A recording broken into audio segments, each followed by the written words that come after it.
你觉得你喜欢哪张多一点？最右边吧。这边，小米这个两个呢都是美颜5，然后呢光圈都是 f2.4。Pura 80 Pro 拍出来它就没有背景虚化，80 Ultra 呢它是有的。小米这边预览方式很暗的，这两台呢都可以在预览框把这个场景变得很亮。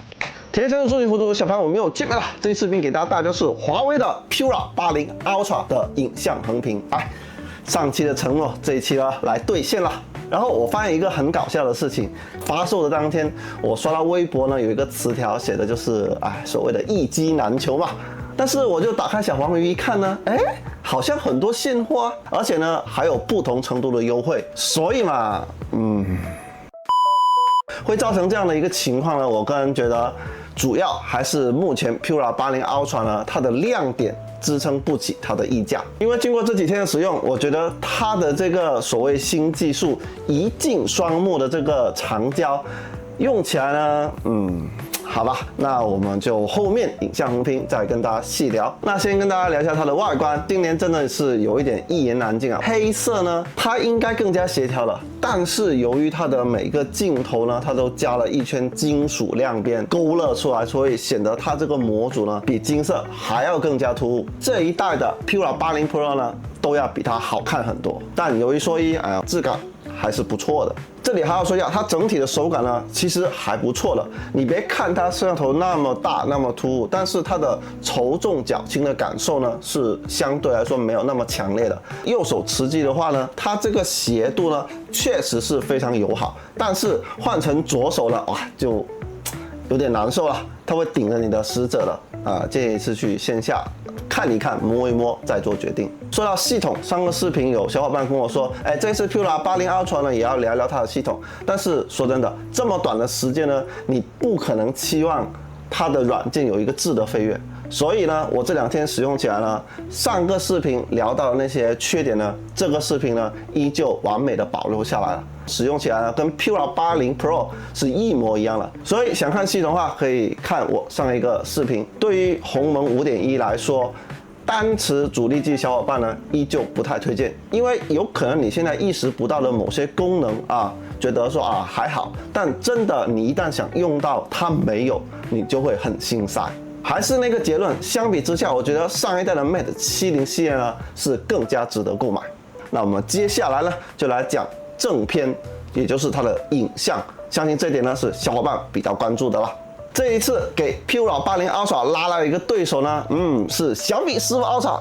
这点大家肯定是没想到，就是从硬件方面来说呢，这2台呢都是1英寸大底，所以呢要来比较一下，到底这一款索尼的1英寸跟国产的这种超高动态1英寸，究竟使用起来呢有什么区别？这是第一个点，就是我为什么不选 X8 Ultra 的原因了。然后就是长焦，OPPO 的 Find X8 Ultra 呢也是1英寸大底，那为什么我不选呢？它的长焦规格呢相对来说会比较弱。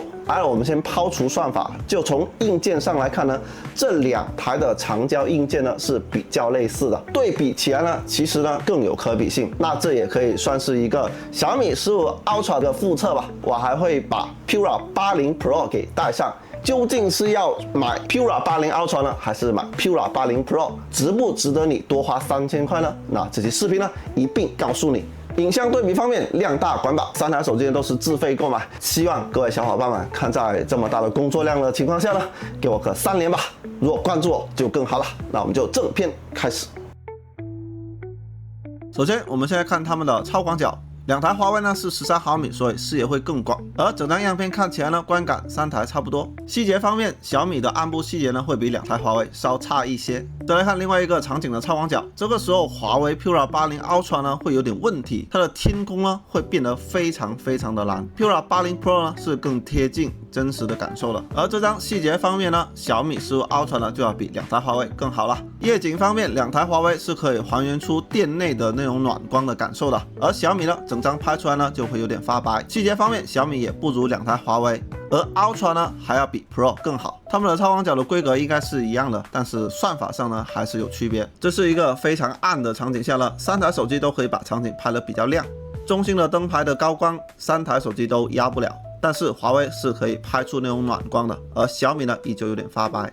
而且无论是中心细节还是边缘细节，两台华为表现呢都要更好。接着我们继续看他们的主摄表现，80 Ultra 呢依旧会把天空拍得更加的蓝，细节方面两台华为表现要更好一些，小米看着会有点发虚。这是一个大逆光的场景，三台手机拍出了3个色调，80 Pro 拍出来呢整体有点泛白了，80 Ultra 拍出来呢整体也会有点偏冷，真实的观感呢是类似于小米这样会略微有点偏黄的。细节方面80 Pro 呢会略微逊色一点，80 Ultra 跟小米呢感觉差不多。来一张对着太阳拍的，整体看起来3台手机的 HDR 效果呢都表现得不错，但是放大高光处，小米15的整张照片的画质呢表现就不如2台华为了。从下方的数页就可以看出来，它的暗部细节呢是没有什么层次的。由于80 Ultra 用的是超高动态的1英寸，所以呢它的暗部层次感呢要比80 Pro 要更好。这张拍出来，大家都大差不差。而放大看3台手机的细节表现呢，都还是比较不错的。这个场景3台手机拍出来呢就非常的相似了。不过黄色部分2台华为它的对比度会比较高，所以它细节呢可以看起来比较明显。而小米呢，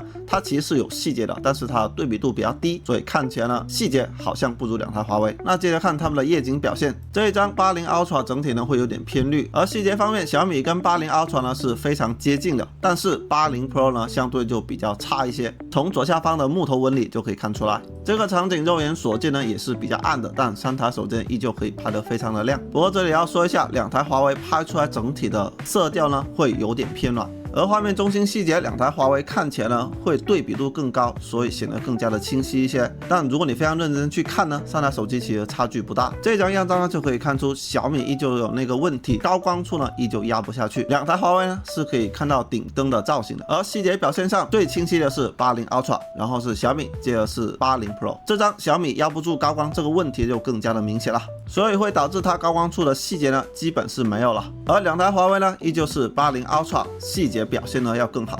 如果没有高光，那其实3台手机拍出来的效果呢也是比较类似。不过细节方面，小米呢依旧要比2台华为更好。继续来到这个极暗光的场景，80 Ultra 偏绿的迹象呢，这一张就非常的明显了。放大看中心细节，3个灯牌呢全部都压不住。不过细节方面，80 Ultra 依旧是最好的。在这种极暗光的场景下呢，小米这边是基本预览框是很暗的，非常接近肉眼所见就是这个亮度啊。这2台呢都可以在预览框把这个场景变得很亮。拍出来表现最好的是80 Pro， 它的色调呢是最接近真实的那种感受的。而80 Ultra 呢依旧会有点偏绿，小米15就不用说啊，整体呢非常的寡淡，基本呢好像褪色了一样。而小米在这样的一个极暗光场景下呢，非常容易拍糊。2台华为呢，细节表现就相对好一些。这个场景也是非常的暗，3台手机依旧拍出了3个色调。80 Pro 呢是比较准的。80 Ultra 整体有点偏黄了，小米呢就非常的冷，但细节方面3台手机的区别就不大了。再来看另外一个80 Ultra 拍出来呢是表现最好的，80 Pro 呢还是有点偏冷偏红了，而小米呢拍出来就非常的阴间了。而细节方面小米也不如2台华为。好，那接着看他们的长焦表现，这个场景呢应该是有暖阳照射的，但是小米的拍出来依旧比较冷，2台华为呢就还原的不错。细节方面3台手机表现都比较不错，但是灯牌处呢小米依旧没办法压下高光。这个场景3台手机表现区别不大，无非就是色调上有点区别。但是80 Ultra 它的细节表现呢，居然不如80 Pro。而小米无论是纯净度还是细节表现呢，都是3台手机里面最好的。这个场景小图上看呢，3台手机也是区别非常的小。细节方面其实区别也不大，但是呢，80 Ultra 跟小米呢要比80 Pro 稍好一些。至于灯牌的表现，小米呢就完全是不行啦，高光压不下，把黄灯都拍成了白灯了。80 Ultra 会有点偏红，更加接近肉眼所见的是80 Pro。但放大一看，发现这里居然有一只猫猫，所以从这里也可以看到，小米呢它的细节表现力呢是3台手机里面最好的。80 Ultra 的细节表现力呢又不如80 Pro 了。这个场景的夜景方面呢，表现最好的依旧是80 Pro。80 Ultra 呢，整体的高光压不太下，而小米呢更不用说了，完全是压不住高光了。细节表现方面，2台华为呢是比较接近的，都比小米要好一些。小米整体的细节会有点发虚。这个夜景下，3台手机也是可以拍得比较亮，观感呢是比较类似的。这个神兽的颜色，80 Pro 呢整体会有点偏黄，80 Ultra 呢整体会有点发白，比较接近肉眼所见的是小米。而且小米呢，它能拍出绿色装饰上面的那种釉面的反光，看起来质感呢是比较好的。80 Pro 长焦夜景会泛黄呢，这张照片呢也是比较明显的，比较接近肉眼所见的是80 Ultra 这样的。而细节表现三台手机区别不大。而这个比较暗的场景下呢，三台手机就可以还原出当时肉眼所见的那种观感了。两台华为的细节表现力呢不相上下，而小米的表现呢会稍差一些，感觉小米的长焦夜景细节发蓄的概率呢还是相对比较大的。好，那我们接着来看10倍的表现。因为80 Ultra 呢，它是有 9.6 倍的光学变焦的，其他两台呢只能靠长焦进行裁切。但是这个场景，表现很意外，80 Ultra 呢依旧不如80 Pro， 表现最好、最清晰、最锐利的是小米。换一个场景，三台手机拍出来的照片呢观感比较类似，不过小米依旧灯牌压不下。但是绝对细节方面呢，小米依旧是要表现更好，而这里80 Ultra 呢就要比80 Pro 更好。接着看另外一张。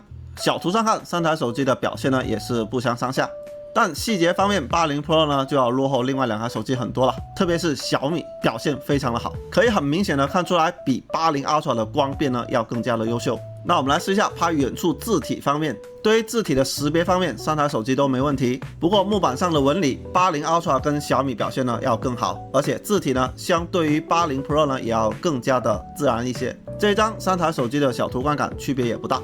但细节方面，80 Pro 呢就相对比较差了，而80 Ultra 跟小米呢就不相上下。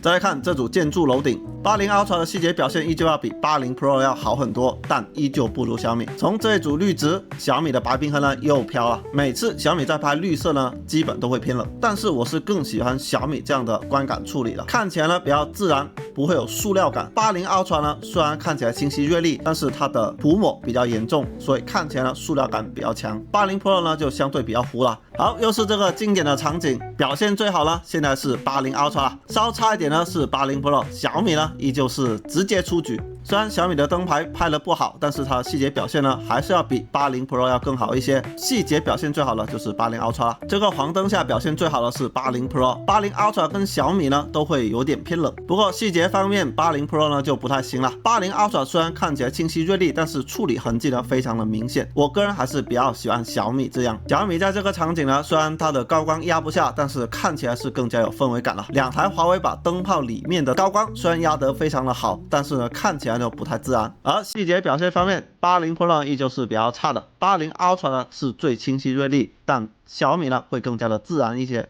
接着看远处的字体表现，80 Pro 的细节表现呢是最差的，特别是最下一行小字呢基本是糊成一块了。而80 Ultra 跟小米呢整体的细节表现呢还是可以的，最小一行小字呢是看得清楚的。相比之下呢，华为 Ultra 看起来会更加的清晰锐利，小米呢依旧会有一种发虚的感觉。好，那我们继续来看30倍的表现，这个场景细节表现最好的依旧是小米，80 Pro 呢就打不过80 Ultra 了。而小米的这个经典徕卡呢，就有时候会拍出很暗的这种情况。不过细节表现依旧是小米最好。为了证明我的说法呢，给大家拍了一张近景，大家一看便知。这个场景下，三台手机的观感呢是比较类似的。其实细节表现力呢，小米依旧是要比较好的，但是自然程度呢，我个人觉得不如80 Ultra。感觉呢，小米这个 AI 呢有点过了。从下面的草地就可以看出来，小米呢它的草呢变得非常的细，而且非常的密密麻麻，但真实的应该是类似于80 Ultra 这样。至于30倍拍远处的文字呢，80 Pro 呢基本就直接出局了，80 Ultra 跟小米就不分上下。那再来看一张远处的字体表现，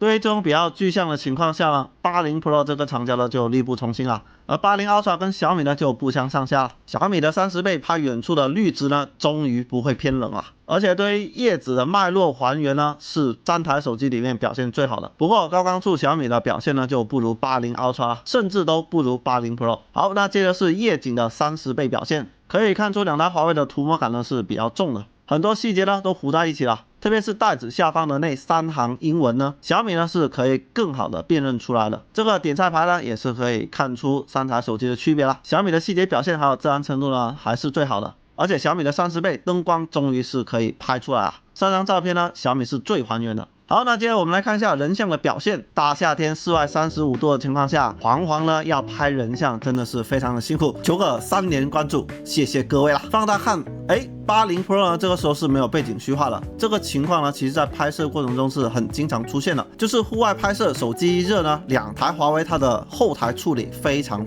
的慢，然后呢，有时候处理了，80 Pro 呢它就掉算法了，它根本就不做任何处理了。但是80 Ultra 呢就没有这种情况。好，那我们来看一张比较正常的人像拍摄。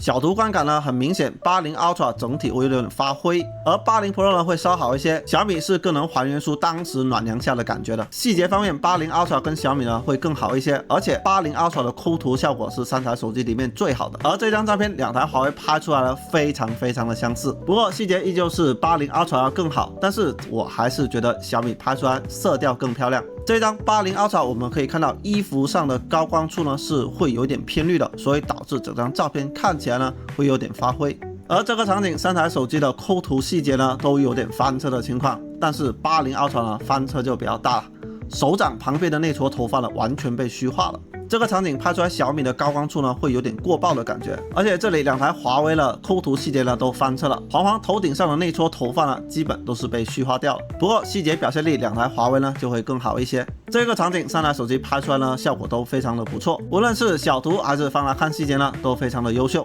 而这张3台手机表现呢也是比较不错，但是80 Ultra 呢依旧会有点发灰的情况。而头发丝的抠图细节，小米这张呢就翻车了，上面呢有一撮头发被虚化掉了。而夜景人像方面，3台手机其实表现呢也是区别不算大，不过3台脸部的色调呢都会有点区别。80 Pro 呢会有点偏黄，80 Ultra 有点偏红，而小米呢就有点亮白。黄黄呢是最喜欢小米这一张的，不过头发丝抠图呢，小米头上的那一撮呢又翻车了。而这张80 Pro 呢又掉算法了，小图看虽然察觉不出来，但是一放大呢，就露馅了。它的画质呢是非常的差的，完全不是它应该有的水准。不过这里80 Ultra 头发丝抠图呢也翻车了，真的是轮着翻车。而这个场景重新拍一张80 Pro 又翻车了，画质依旧是比另外2台手机要差非常的多。而这张拍的比较好的就是80 Ultra， 无论是高光部分，还是脸部细节，还是头发丝抠图呢，都是最好。这张人像我最喜欢的色调呢是80 Ultra， 整体呢白里透红了。80 Pro 呢依旧会有点偏黄，而小米呢有点发绿了。其实有时候用主摄拍人像呢也是一个非常不错的选择，像这样的构图呢可以把人拍得非常的高。由于3台手机都是1英寸，所以表现呢都非常的不错。前置人像这个时候华为2台手机呢它的虚化算法呢都掉了。不过有一说一，华为的2台手机它的前置拍摄人像呢清晰度还有纯净度呢是更好的，小米呢会略大点噪点。这个场景华为2台手机呢就没有掉算法了，所以3台手机都有背景虚化。虽然看起来2台华为的人像偏暖会更加的好看，但是当时的场景呢应该是小米这样偏冷的。而画质表现呢依旧是2台华为要更好，小米呢还是会略带噪点。至于拍实物方面，小米这一次呢经典徕卡呢居然能够拍出非常不错的效果，不会像以前那样发灰发黑了，甚至我觉得比2台华为呢都要更好。而且当时的灯光呢并不是暖灯，但华为呢拍出非常的暖。这一张乍眼一看可能大家会觉得小米拍出来这个色调不对，但真实就应该是小米这个色调，因为从这一张就可以看出来了，2台华为拍出后面那盘菌菇焗饭呢也是这个色调，但是前面的虾呢还是小米拍出来更加有食欲。虽然华为可能拍出来的颜色呢更加还原，但是看起来小米更加有食欲。至于微距方面，80 Pro 的长焦呢是之前的那一款，它的最近对焦距离呢会更近，所以微距效果会比另外2台手机要更好。不过它们的微距对焦的部分呢，清晰度呢都是非常不错的。Hello， 大家好，我是小帆，现在是3台手机的后置主摄录像 4K 60帧。好，这是一个哇超级猛的太阳，我们看一下它的一个大光比表现，大家觉得怎么样？3台手机都是1英寸的主摄，在白天录制，我从预览框上看呢，感觉应该差距不算特别大。我跑动一下，看一下他们的防守。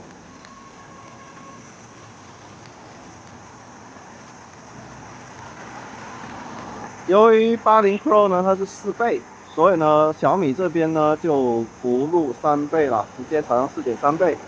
然后80 Ultra 呢它是3.7倍，所以大家可以看下他们的录制画质效果怎么样。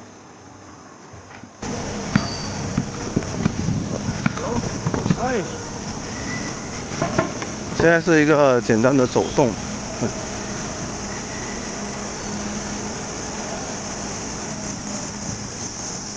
我一个个录吧，要不然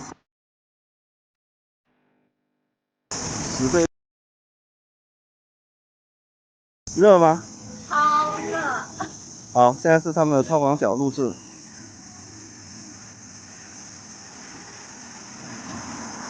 3台都是旗舰机，所以他们在录制的时候呢是可以随意切换镜头的，这点大家是可以完全不用担心的去稳定它们。对，就是正常的一些走动的小抖动。好，我现在是跑动状态，看一下3台手机的超广角防抖情况。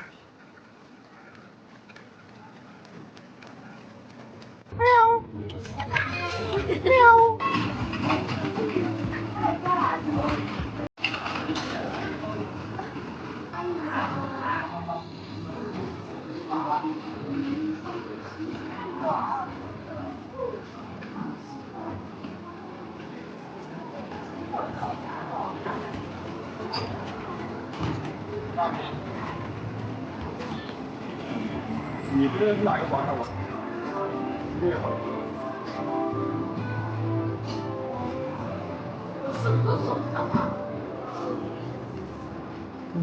好吃沙茶。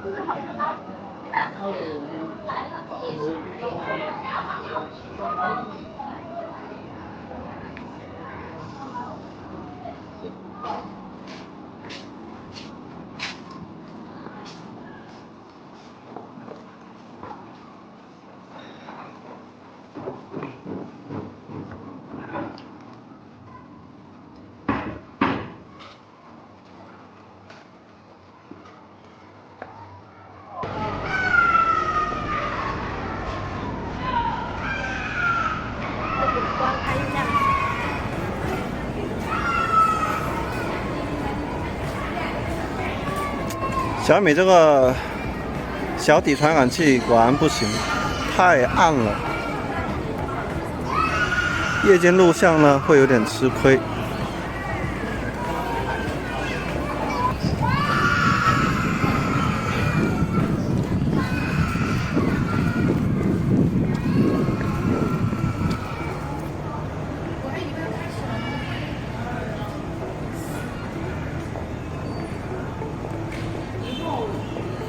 没事，你就说，哎呦，有没有手？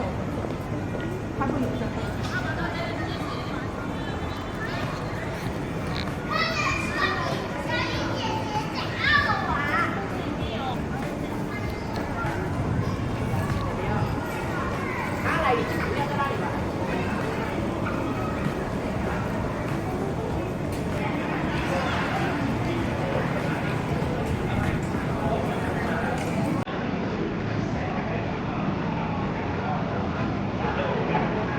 经过刚刚的对比，两台 Ultra 的差距在日常拍摄体验上呢，其实并没有太大的差别。不过小米15 Ultra 的超广角确实被砍废了，但是考虑到价格呢，比 Pura 80 Ultra 呢还要便宜3000块钱，性价比还是很高的。Pura 80 Ultra 呢，今年这个一镜双目的长焦，比我预期呢是要差很多了，跟硬件层面所带来的那种惊喜感呢是完全不匹配的，甚至可以说就是纯的花钱造了个噱头。因为实际应用上呢，比小米15 Ultra 的一颗长焦呢，区别真的非常的小，甚至10倍以上的变焦解析呢，有时候还不如小米15 Ultra。不过相对于 Pura 80 Pro 的旧长焦来说，还是要好很多啦。所以纵向对比，如果你刚需长焦，那 Pura 80 Ultra 呢，肯定是个更好的选择。总而言之，不是刚需华为的话，那华为 Pura 80系列呢，完全不建议购买。有上的 Ultra 一个个呢都是要好用非常的多。好，那这期视频呢到这里就结束了。看在我这么疯狂的更视频的一个面子上呢，求各位小伙伴记得给我个3连或者关注我，后边看更多有趣的数码评测视频。那我们就下期再见啦，拜拜。